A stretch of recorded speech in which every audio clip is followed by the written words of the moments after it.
o alcance à condição de tzadik. Já sabemos pelos vídeos anteriores, segundo e terceiro vídeos, que a condição de Israel representa um estado já elevado da alma, em que, como o seu próprio nome a define como a semente do príncipe de Deus, ou direto a Deus, em que o seu objetivo básico é alcançar no momento final a condição de rei, ou mais objetivamente, ao rei de seu reino, ou o total autocontrole, onde alcança o atributo de tzadik, ou justo. Esta é a condição que podemos chamar de santo, onde, quando completada no estado chamado Tzadik Gamur, justo perfeito, não existe nenhum resquício de maldade ou impureza. Na Torá, na Parashá Lech Lecha, vá para ti, é alcançada esta condição por Abraão, que significa pai elevado, que encontra o seu atributo de Melquisedeque, rei da justiça, e a partir daí se eleva à condição de tzadik, e desta forma é alterado o seu nome para Abraão, pai fecundo. Já mencionei isso anteriormente, onde a Bíblia hebraica é descrita na sua sinopse a Parashá Lech Lecha de Bereshit, Gênesis 12, 1 a 17, 27.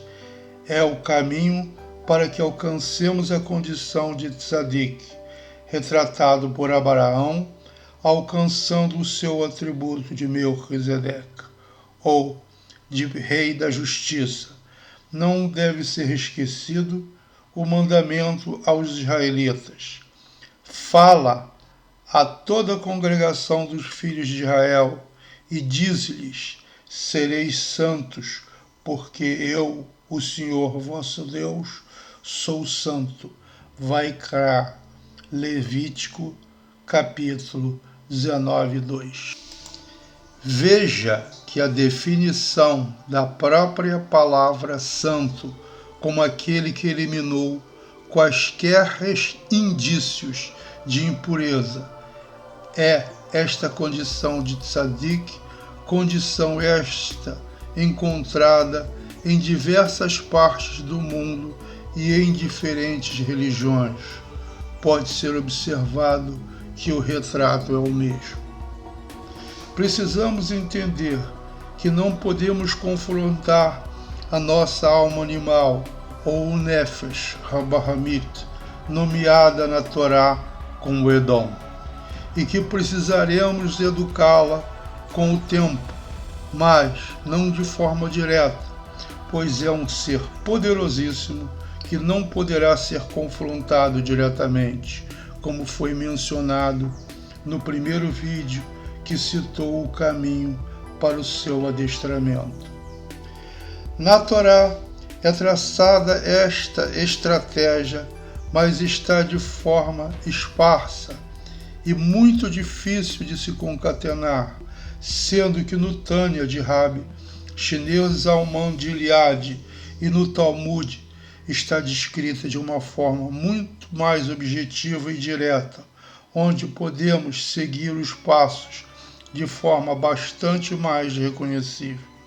É um trabalho árduo e serão necessários muitos anos para a consecução desta empreitada.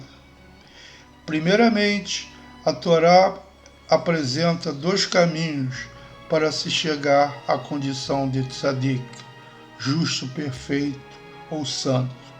O primeiro é denominado o caminho da dor, onde em sua grande maioria foi trilhado por muitas pessoas reconhecidas como santas em diversas partes do mundo e de diversas denominações religiosas. Podemos identificar nas vidas destas pessoas prolongadas situações de sofrimento, sendo também pessoas com profundo sentimento de compaixão, devoção e de altíssimos padrões morais e éticos. O segundo é o chamado caminho da luz, onde sábios, através de estudos profundos, seja da Bíblia hebraica ou de outras escrituras sagradas, alcançam estados de iluminação, como é o caso de muitos estudantes da Torá, rabinos santos da Igreja Católica e outros estudantes do hinduísmo, como Buda e outros de igual natureza. Deixem as crenças de dominações religiosas de que só existe caminho a Deus através de suas religiões, pois Deus, todo o universo, leis fundamentais e tudo que contém são aspectos fundamentais da existência e não são propriedade de nenhuma religião particular. O fato de estudarmos sob a perspectiva da Bíblia hebraica não significa que acreditemos que ela seja o único caminho, mas sim que seus ensinamentos são muitíssimo profundos, perfeitamente válidos para alcançarmos os objetivos finais de nossa existência. Nada impede que se tenha a combinação destes dois caminhos, da luz e da dor, onde se trilha parcialmente ou conjuntamente por cada um deles. Foco primordialmente no caminho da luz da Torá, pois preciso concentrar os meus esforços nela, não sobrando quase nada para os outros. Não que algum outro seja superior ou inferior a ela, é somente uma questão prática. Todas elas falam do mesmo Deus, só que com vestes diferentes. No próximo vídeo, mostrarei que algumas destas religiões têm tronco comum com a Bíblia hebraica, e isso é originário de raízes espirituais. Estando na própria Bíblia e no Midrash, essa afirmação pode parecer absurda, mas é fato. Vamos continuar a focar no caminho do Tzadik, o que deve ser feito. Vejam que a primeira lei de Israel é amar a Deus sobre todas as coisas, como no Shema Israel, ouça Israel. Porém, como pode ser visto que amar a Deus é uma coisa dificílima, principalmente por não o vermos ou conhecermos. E a Torá está bastante consciente disso e por esse motivo nos ensina a como deveremos construir esse amor. As próprias fases de Ruach e Neshama revelam isso. Na cultura ocidental, a palavra fé, um sentimento, é algo pragmático, principalmente para alcançar a nossa cura, de nossos parentes, ou alcance de nossos desejos materiais, como um favor de Deus ou de um santo em particular. Mas, do ponto de vista da Torá, é bem diferente. Para começar, a palavra fé em hebraico é emuná, significando o amor incondicional a Deus, que começa com a palavra mãe, demonstrando que o nosso amor a Deus deve ser igual ao amor incondicional de uma mãe por seu filho, onde, em condição de perigo, até pode morrer por ele.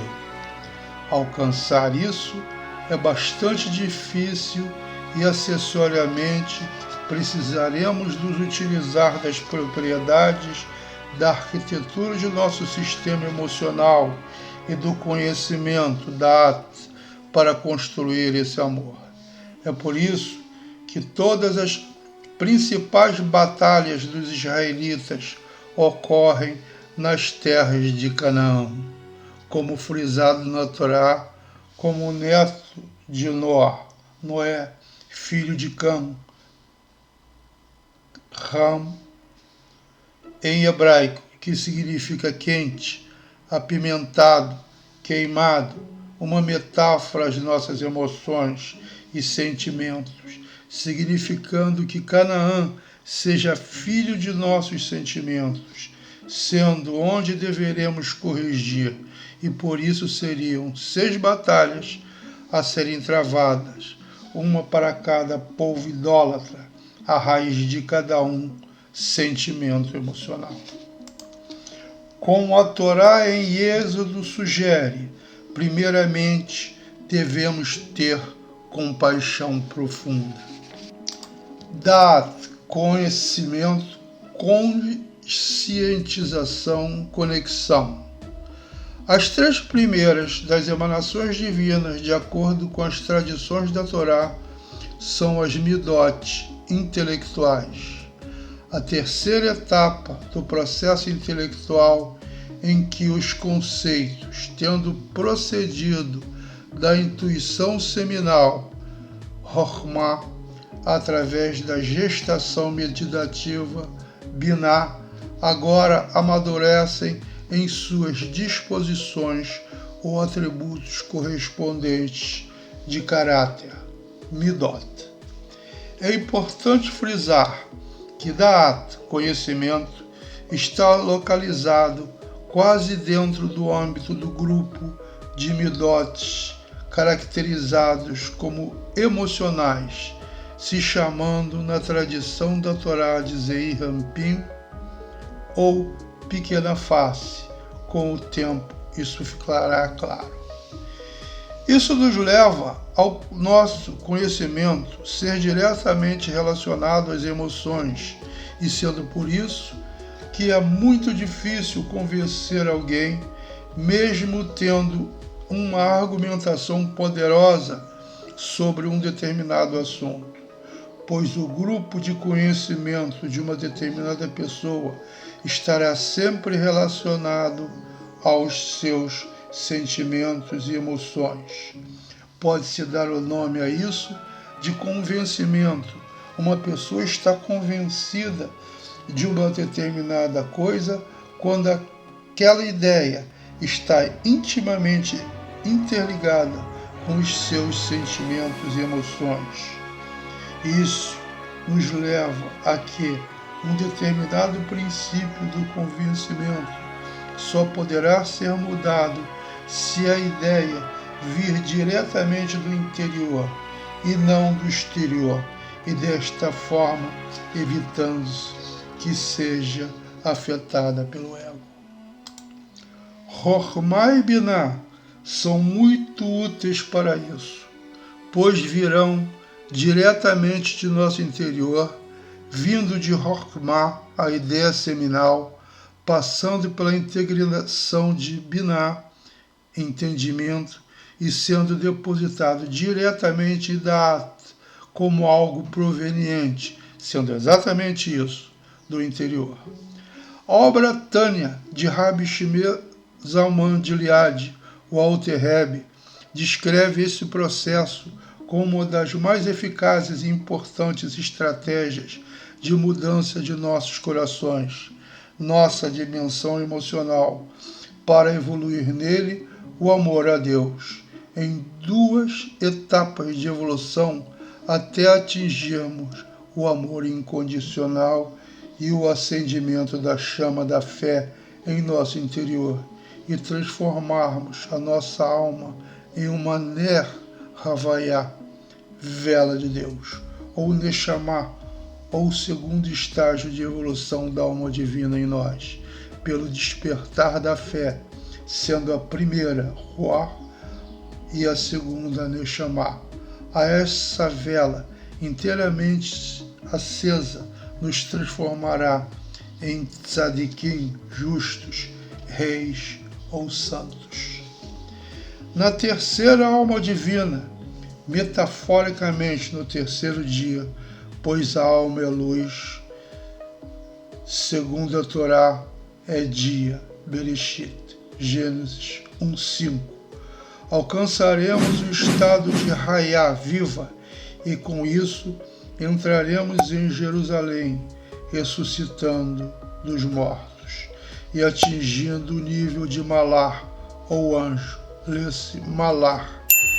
Essa transformação de Tzadik ou Melech, Malar, anjo, está pictoricamente representada no Santo dos Santos do Beit HaMikdash, Templo de Jerusalém, como dos querubim, anjos próximos, com duas faces, sendo uma de leãozinho e outra de humano, fitando cada palmeira em cada um de seus lados, conforme mencionados em Yehezkel, Ezequiel 41, 18, 20, significando que na entrada de Jerusalém, o santo dos santos do templo, acontece a ressurreição dos mortos, transformação de Sadiquim justos reis, representado pelas faces de leãozinhos, em humanos, caracterizando este último o homem perfeito, ou anjo. A transformação se dá pela constante observação da árvore da vida, a Torá, ou as leis universais, ou de Deus. Podemos ver claramente a importância da bênção de Isaac a Jacó, Israel, que príncipes precisariam do orvalho dos céus, a sabedoria e da unção da terra, os desejos sagrados, para ser atingido o nível de reis, tzadikim, o fundamento do mundo, conforme mencionado em Mislei, Provérbios 10, 25. Veja no slide, abre aspas. Quando o turbilhão passa, o homem mau não existe mais, mas o justo, tzadik, é o fundamento do mundo, fecha aspas. Significando que quando passar o turbilhão incessante da luta entre a alma animal e a alma divina dentro do ser, a alma animal, Edom, não existirá mais, se transformando em um ser puro, e o tzadik, o fundamento do mundo, estará pronto. Isso em cada um de nós, mas acostume-se de que a menção de o fim dos tempos sempre se refere tanto ao fim de um indivíduo alcançando a sua realização como ser malar, mas também a consecução do objetivo de toda a humanidade, quando todos nós juntos alcançaremos a condição de tzadik e ressuscitarmos da morte. Aí começa o Haolam Havá, o mundo vindouro, conforme prometido pela Torá e mencionada por Jesus de Nazaré, que diz: o mundo vindouro não está aqui ou acolá, mas em seu interior. Bem mais para frente, entraremos no assunto das práticas da Torá oral e falaremos sobre as meditações, concentrações e rezas na Torá, e desta forma entraremos no assunto de como provocar as unções da terra e alcançar os orvalhos dos céus. Para chegarmos a essa condição, através de concentrações e motivos sagrados, fazendo também mitzvot e o avodat Hashem, trabalho de Deus, com a abundância de grãos, vinhos e outras práticas de acordo com princípios dos antigos sábios, mas isso é uma disciplina bastante rígida e só o tempo será capaz de determinar a evolução deste trabalho. Para quem quiser se adiantar neste particular, sugiro a leitura do Tânia, Likutei Amarim, de Rabi Shneur Zaman de Liad. Já aviso aqui que a obra é muito extensa e dificílima de ser entendida, mas com paciência e estudos laterais pode ser compreendida.